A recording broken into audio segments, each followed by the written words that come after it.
Со представување на Ioniq 5, Hyundai го лансира целосно редизајнираното електрично возило. Првото возило од новата подмарка за електрични возила, кое беше стилски инспирирано од моделот Pony, представен во 1974 година, е значително поголемо од неговиот историски предок. Со вкупно 464 см, Ioniq 5 е приближно долг колку Tucson и има многу просторен флексибилен интериер. Базиран е на комплетно новата платформа eGMP, која треба да биде основа за многу електрични автомобили на групата Hyundai. Во Ioniq 5 има 4 различни конфигурации, и тоа со батерија од 58 киловат-часови со заден или 72,6 киловат-часови со погон на сите тркала. Со малата батерија одат две различно силни моторизации со 170 и 235 конски сили.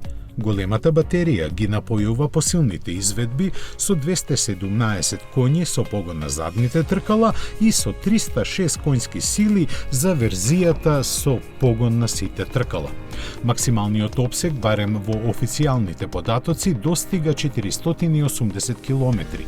Можно е брзо полнење од само 5 минути за дострел од 100 километри. Патем, Ioniq 5 може да влече приколка со вкупна тежина до 1600 килограми и има максимална брзина од 185 километри на час.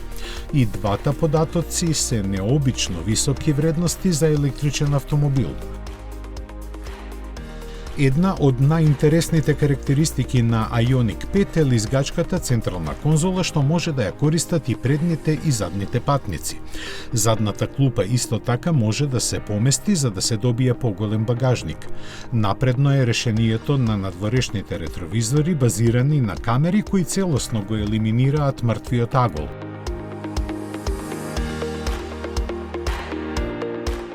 Воедно, Ioniq може да послужи и како извор на енергија за надворешни електрични уреди. Во духот на компанијата мајка можна е уште посилна N варијанта, но за тоа се уште не е одлучено.